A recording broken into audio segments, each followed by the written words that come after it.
Hi, everyone.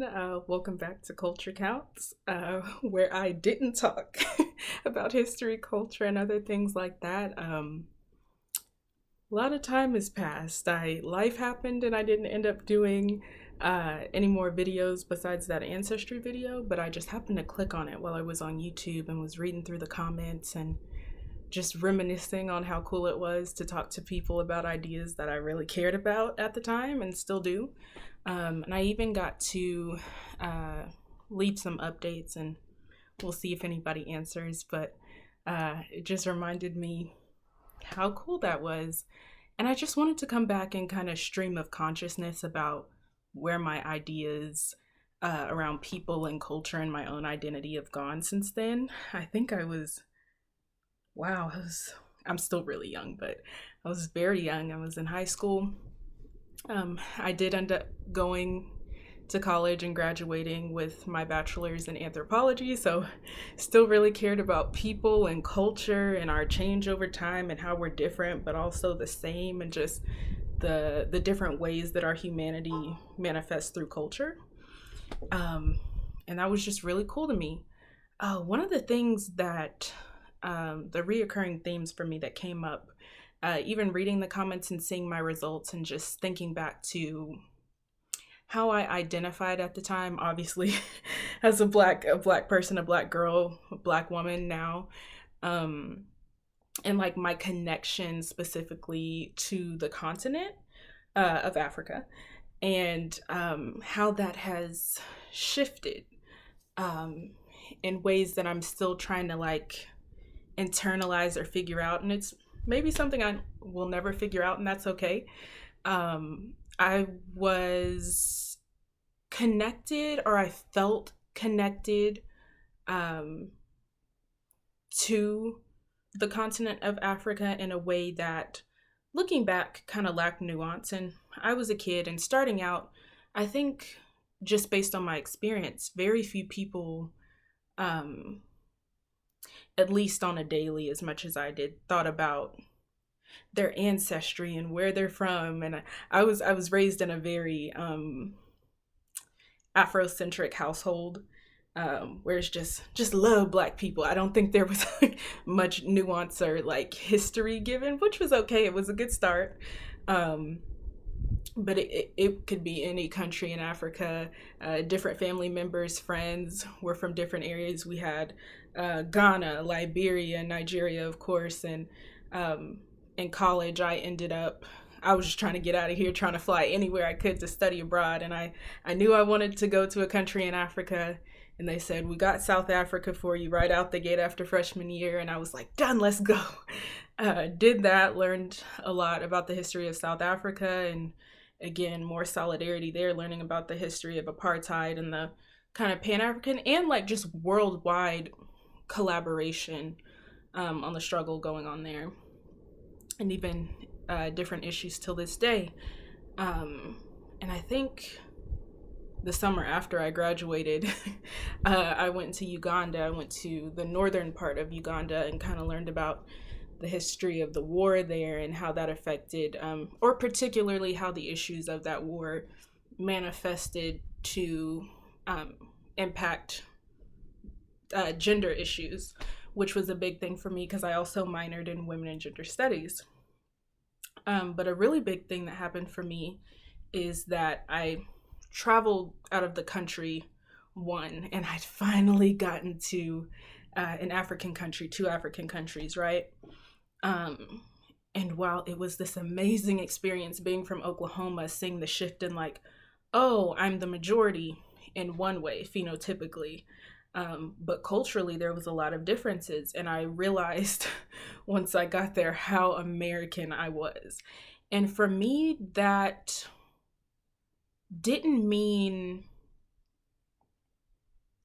good or bad. Now, honestly, the more I learned about global politics, maybe some guilt for me, like the role that America's played in a lot of the destabilization, or just even when we travel, like I would really like to talk about how to travel ethically as an American, because even though I'm black, our first mind is in America, I'm oppressed, and we are. People across the world are oppressed. And we are specifically in America. That's very specific. But once we step out, yes, we're still Black, but we're American. And that comes with a lot of privilege and a lot of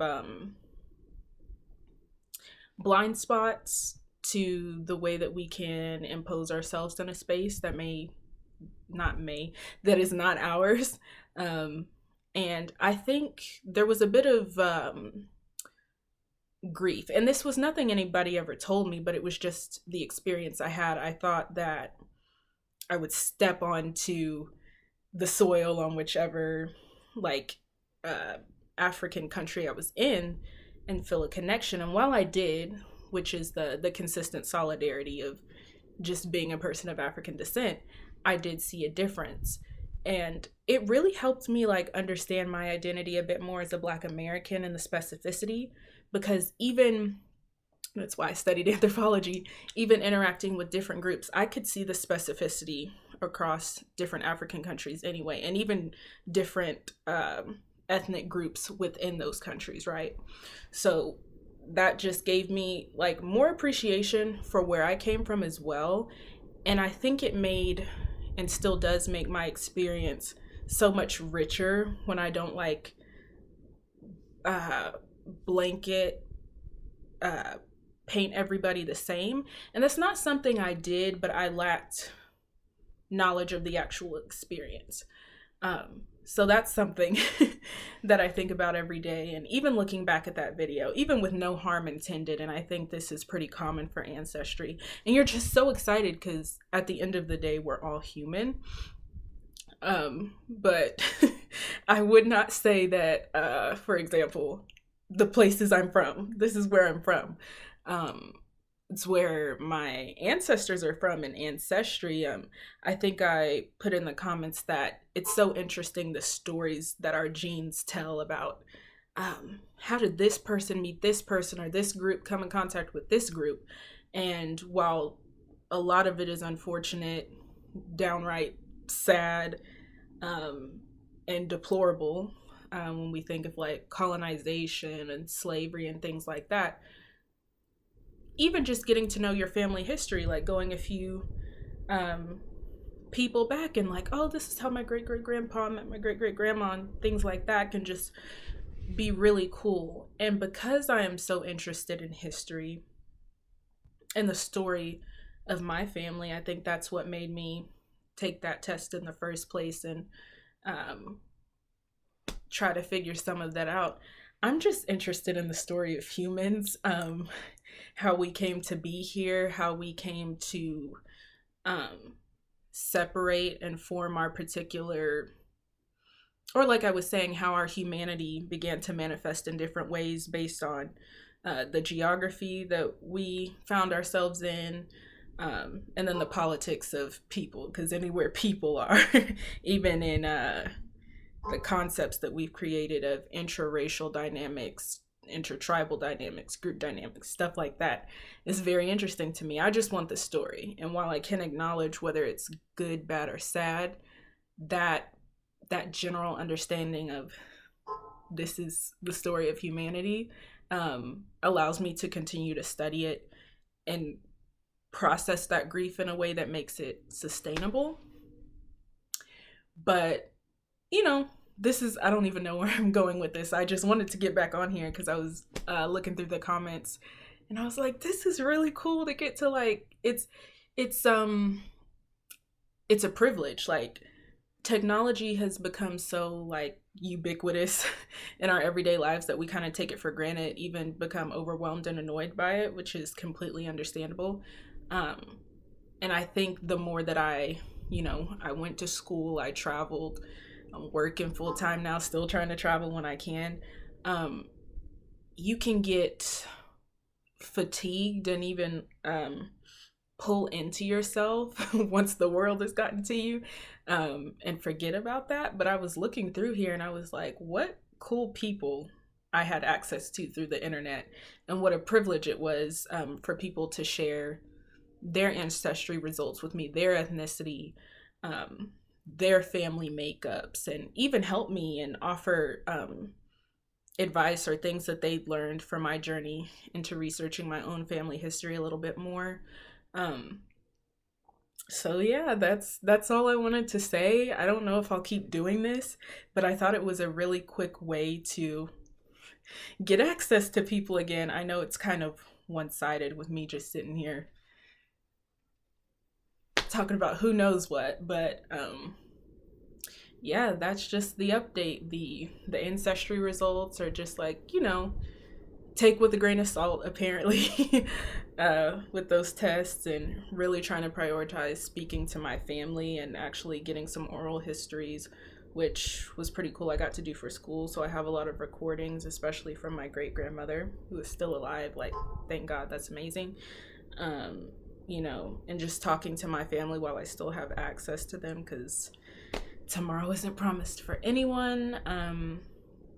My identity as an African American or Black American, and what it means to exist in the diaspora, and also trying to be aware of my Americanness, and not in a way that I feel ashamed or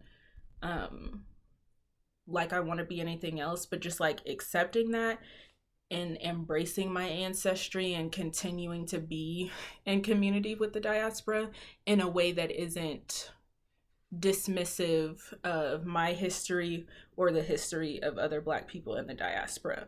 And knowing that the connection and the solidarity is there first on a human level, and that I personally believe we're all still Black, even though, that concept and that word has its own history, its own function and things like that. And really something just on my mind continually, no matter where I go, whether it's the continent of Africa or anywhere else, to how to travel ethically and knowledgeably as an American, to where I'm not doing harm, because it's so easy to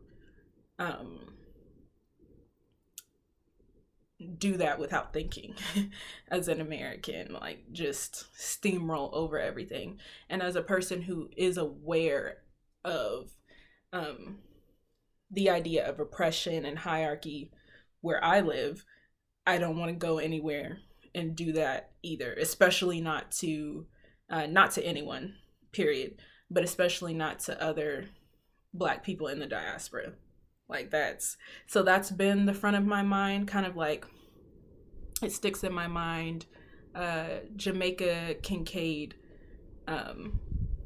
little like small pamphlet or book that I read in school, and it really hit me, because I was so focused on connecting with my roots and connecting with people who was like, I am you, which, I am you, you are me, and I still believe that in a very romanticized way, but I do want to be aware of history and dynamics and stuff like that. So that's where I am now. I don't know what grade I was in or how old I was when I made that video, but I'm about to be 25 in a couple months now. So that is an update on where my thoughts are, this whole rambling thing. I just didn't want to think about it too much and not make the video. But that's where I am. I would love to hear your thoughts on anything I said, in your own journey, from if you've seen my videos before, my video before, and where you were with the kind of ideas around identity and how you interact with other people, or even people within your own group, or your own diaspora that you are a part of. And hopefully I get to talk to some cool people again. Okay, bye.